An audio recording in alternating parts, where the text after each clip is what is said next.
Hallelujah, praise the lord. దేవునికి స్తోత్రం. ప్రియ బిడ్డలారా, గతంలో మనము అనేకమైన అంశముల పైన మీకు దేవుని నామాన్ని అనేకమైనటువంటి చెప్పి ఉన్నాను.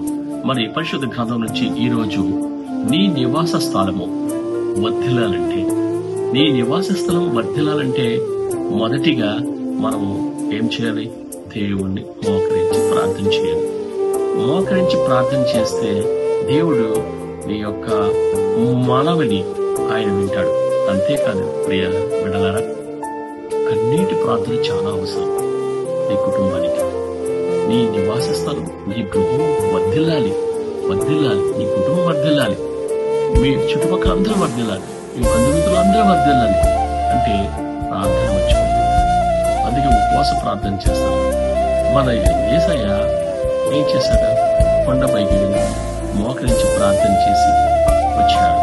ఎందుకొరకు? మనము మన పాపములకు పాప పరిహారార్థమై ఆయన మన కొరకు బలైనప్పుడు మనము ఆయన చెప్పినటువంటి, ఆయన ఇచ్చినటువంటి పరిశుద్ధ గ్రంథం ద్వారా, పరిశుద్ధ వాక్యం ద్వారా మనం ప్రయాణం చేయాలి. మాదిరికరమైనటువంటి జీవితాన్ని మనం అనుభవించాలి. మాదిరికరమైనటువంటి ప్రయాణాన్ని మనము నడవాలి.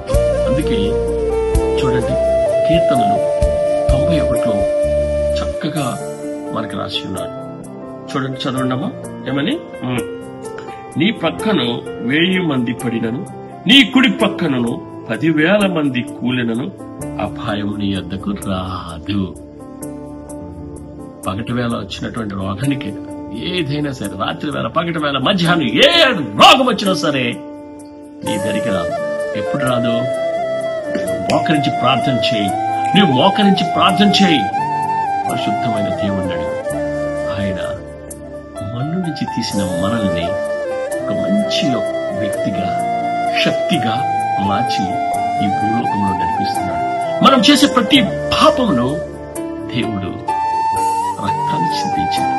కాబట్టి బిడ్డలారా, ఆ రక్తపు బొట్టు ఊరికినే పోదు. ఆ రక్తపు బొట్టుతో పాప పరిహారార్థమైనటువంటి పాపములన్నీ కడిగివేయబడినాయి.